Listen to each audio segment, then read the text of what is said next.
Unang Korinto, Kapitulo 15.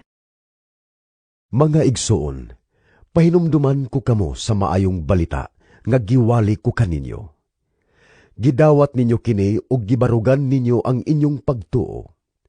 Mao kini ang maayong balita, ang mensahe nga akong giwali kaninyo. Maluwas kamo pinaagi sa maayong balita kung magpabilin kamo niini nga malig-on. Gawas kung taphaw lamang ang inyong pagtuo. Gitudlo ko kaninyo ang akong nadawat nga mahinungdanon kaayo. Kini mao nga si Kristo namatay alang sa atong mga sala, sumala sa nahisulat sa kasulatan. Gilubong siya ug sa ikatulok ka adlaw, gibanhaw sumala sa nahisulat sa kasulatan. Nagpakita siya kang Pedro ug unya ngadto sa 12 ka mga apostoles. Unya sa usa ka higayon, nagpakita siya ngadto sa kapin sa 5 kagatos sa iyang mga sumusunod, ug kadaghanan kanila buhi pa. Unya nagpakita siya kang Santiago, ug sa tanang mga apostoles. Sa katapusan, nagpakita usab siya kanako, bisan tuod ako sama sa usa nga natawo sa dili husto nga panahon. Kay ako ang labing ubos sa tanang mga apostoles, ug dili gani ako angay nga tawgog apostol, kay gilutos ko man ang iglesia sa Dios. Apan pinaagi sa grasya sa Dios, nahimo akong ingon niini, ug ang grasya nga iyang gihatag kanako, wala gayud makawang. Labaw hinuon akong naghago kay sa ubang mga apostoles, ug kini dili bunga sa akong pagpaningkamot, kundili sa grasya sa Dios nga ania kanako. Busa dili mahinungdanon kung ako ang nagwali o sila.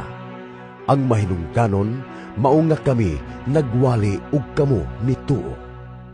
Kay ang mensahe nag-ingon man, nga si Kristo gibanhaw, unsaon man pag-ingon sa pipila kaninyo, nga ang mga patay dili banhawon.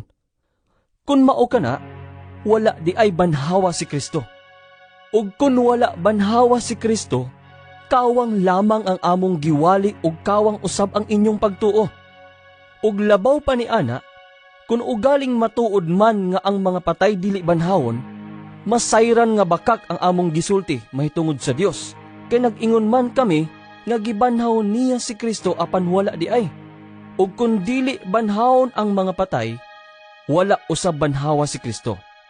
Ug kung wala banhawa si Kristo, kawang lamang ang inyong pagtuo ug makasasala gihapon kamo. Nagpasabot usab kini nga nangalaglag di ay ang mga nagtuo kang Kristo nga nangamatay na. Kung ang atong paglaom kang Kristo kutob ra niining kinabuhiya, kita ang labing makaluluoy sa tanang mga tao. Apan ang tinuod, mao nga gibanhaw si Kristo, isip garantiya nga kadtong nangamatay, banhawon usab. Kay ingon nga ang kamatayon miabot pinaagi sa usa ka tawo, moabot usab ang pagkabanhaw pinaagi sa usa ka tawo. Kay ingon nga nangamatay ang tanang mga tawo tungod sa ilang pagkahiusa kang Adan, banhawon usab ang tanan tungod sa ilang pagkahiusa kang Kristo. Apan ang pagbanhaw sa matag usa himuon sa hustong hanay. Si Kristo maoy una sa tanan, unya musunod kadtong iya ni Kristo, inigabot na niya. Unya moabot ang katapusan, ug buntogon ni Kristo ang tanang pangulo, mga awtoridad ug mga kagamhanan. Unya itugyan niya ang gingharian ngadto sa Dios nga Amahan. Kay kinahanglan nga maghari si Kristo hangtod mabuntog sa Dios ang tanan niyang mga kaaway, ug himuon sila nga tumbanan. Ang katapusang kaaway nga buntogon mao ang kamatayon, kay ang kasulatan nag-ingon, himuon sa Dios ang tanang butang nga iyang tumbanan. Hinuon, klaro kaayo nga niini wala mahilakip ang Dios nga nagbuhat aron ang tanang butang mahimong tumbanan ni Kristo. Apan sa dihang ang tanang butang nailalom na sa pagmando ni Kristo, siya mismo, ang anak, magpailalom sa paghari sa Dios. Ang Dios mao'y nagbuhat aron ang tanan mailalom sa pagmando ni Kristo. si Kristo nagpailalom sa pagmando sa Dios, aron ang Dios maoy maghari sa tanan sa hingpit gayod. Karon, unsa na may dangatan ni atong mga tao nga gibunyagan alang sa mga patay? Unsa may ilang mahimo? Kung tinuod ang giingon nila nga dili banhawon ang mga patay, nganuman nga gibunyagan sila alang sa mga patay. Ug bahin kanamo, nganong sa gubangon man namo kanunay ang mga katalagman. Mga igsuon, sa matag adlaw giatubang ko ang kamatayon. Ang garbo ko kaninyo diha kang Kristo Jesus nga atong Ginoo, nakaaghat kanako pagbutyag niini. Kung ang pagpakig-away batok sa bangis nga mga mananap dinhi sa Efeso, tungod lamang sa tawhanong tuyo, unsa may akong makuha? Kung dili banhawon ang mga patay, nan, matud pa sa panultihon, mangaon ug manginom kita, kay ugma mga matay man kita. Ayaw kamo patunto. Ang daotang mga kauban makadaot sa maayong pamatasan. Pag tinarong kamo, ug ayaw na pagpakasala.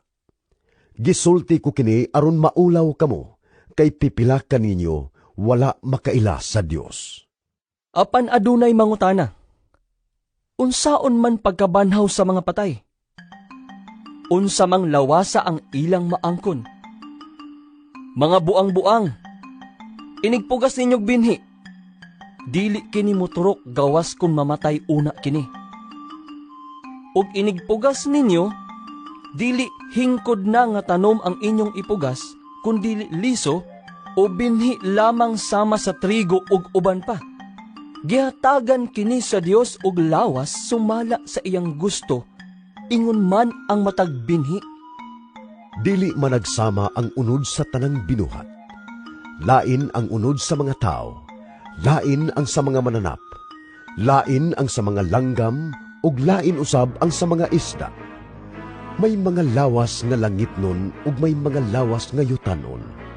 May kaanyag nga iya sa langit nung mga lawas, ug laing matang sa kaanyag sa yutanong mga lawas. Ang adlaw may kaugalingong katahom, ang bulan usab may laing katahom, ug ang mga bituon may lahi nga katahom, kay nagkalain-lain ang matang sa katahom sa mga bituon. Ingon niini ang mahitabo sa panahon nga banhaw na ang mga patay. Ang lawas nga ilubong madunot, apan sa pagbanhaw na niini, dili na kini madunot. Gilubong kini nga walay bili ug huyang, apan kun banhaw na kini, mahimayao na ug ligon. Iniglubong niini, lawas kini nga yutanon, apan kun banhaw na kini, lawas na nga espirituhanon. Kay ang kasulatan nag-ingon, ang unang tao nga si Adan, gibuhat nga buhi, apan ang katapusang Adan, mao ang espiritu nga naghatag og kinabuhi.